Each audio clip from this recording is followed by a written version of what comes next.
बूढ़ा और सफ़ेद घोड़ा की कहानी। एक बार एक गांव में एक गरीब बूढ़ा रहता था। वह बहुत गरीब था, फिर भी उसके पास एक सुंदर सफ़ेद घोड़ा था। इसके कारण राजा के लोग भी उससे ईर्ष्या करते थे। उसे उस सफ़ेद घोड़े को बेचने के लिए राजा के तरफ से अच्छी कीमत दी जाती थी, लेकिन बूढ़ा आदमी यह कहते हुए मना कर देता था कि यह मेरे लिए सिर्फ घोड़ा नहीं है, वह एक अच्छा व्यक्ति और मेरा अच्छा दोस्त है। क्या आप किसी अच्छे दोस्त को बेच सकते हैं? नहीं, यह हमारे लिए संभव नहीं है। एक दिन सुबह जब वह खलिहान से घर में आया तो उसने देखा कि घोड़ा वहाँ नहीं है। यह खबर पूरे गांव में जल्द ही फैल गई और पूरा गांव उनके घर पर जमा हो गया। गांव वालों ने कहा, तुम मूर्ख बूढ़े हो। हर कोई उस घोड़े को पाना चाहता था। सभी जानते थे कि किसी न किसी दिन वह घोड़ा चोरी हो जाएगा। आप उस घोड़े को अच्छी कीमत पर बेच सकते थे, फिर भी आपने उसे रखा। अब घोड़ा चला गया है, यह आपका दुर्भाग्य है। बूढ़े आदमी ने जवाब दिया, सच तो यह है कि घोड़ा स्थिर नहीं है, बाकी सब कुछ जो तुम कहते हो वह एक फैसला है। आप कैसे जानते हैं यह दुर्भाग्य है या नहीं? लोगों ने जवाब दिया, हमें मूर्ख मत बनाओ। आपका सफ़ेद घोड़ा चला गया है, यह आपका दुर्भाग्य है। गांव के लोग उस पर हंसे और चले गए। उन्होंने कहा कि वह पागल है, वह उस घोड़े को बेच सकता था और गरीबी में जीने की वजह एक बेहतरीन जीवन जी सकता था। कुछ दिनों के बाद सफ़ेद घोड़ा जंगल से वापस आया और उसके साथ कुछ और जंगली घोड़े भी आए। गांव के लोग फिर उसके घर पर इकट्ठा हो गए और बोले, आप सही थे, यह दुर्भाग्य नहीं बल्कि एक आशीर्वाद है।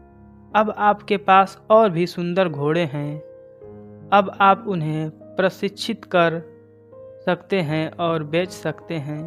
बूढ़े ने उत्तर दिया, फिर से आप बहुत दूर जा रहे हो। बस आप यह कहो कि घोड़ा वापस आ गया है और अधिक घोड़ों का होना एक आशीर्वाद है, यह केवल एक टुकड़ा है। एक दिन यह भी गुजर जाएगा। इस बार गांव के लोग चुप रहे। बूढ़े आदमी के इकलौते बेटे ने घोड़ों को प्रशिक्षित करना शुरू कर दिया। कुछ दिनों के बाद उन जंगली घोड़ों को प्रशिक्षण देने के दौरान बूढ़े का बेटा घोड़े से गिर गया और उसका पैर टूट गया। इस बात को सुनकर गांव के लोग इकट्ठे हो गए और बोले, आप ठीक कह रहे थे, अधिक घोड़ों का होना आशीर्वाद नहीं है। अब तुम्हारा बेटा इससे घायल हुआ है, इस बुढ़ापे में अपने अपाहिज बेटे का क्या करोगे? बूढ़े ने उत्तर दिया, इतनी दूर मत जाओ, इतना ही कहो कि मेरे बेटे की टांग टूट गई है। कौन जानता है कि यह दुर्भाग्य है या आशीर्वाद?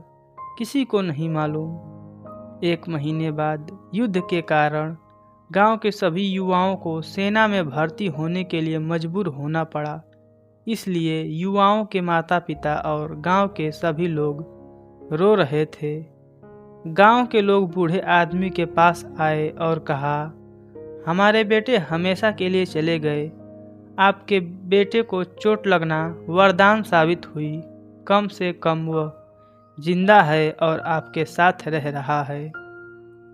इस पर बूढ़े ने उत्तर दिया, कोई नहीं जानता, इतना ही कहो, हमारे बेटे को सेना में भर्ती होने के लिए मजबूर किया गया और आपके बेटे को मजबूर नहीं किया गया। लेकिन कोई नहीं जानता यह आशीर्वाद है या दुर्भाग्य है, केवल भगवान जानता है। शिक्षा, हमें किसी भी स्थिति का न्याय केवल उसी से नहीं करना चाहिए जो हम देखते हैं। हम कभी यह नहीं जानते कि आगे क्या होने वाला है। दोस्तों, यह कहानी अब समाप्त हुई। ऐसी मज़ेदार और शिक्षाप्रद कहानियाँ सुनने के लिए हमारे चैनल को सब्सक्राइब करें और साथ ही अपने दोस्तों को शेयर करें। यह कहानी आपको कैसी लगी कमेंट बॉक्स में लिखकर ज़रूर बताएं। धन्यवाद दोस्तों।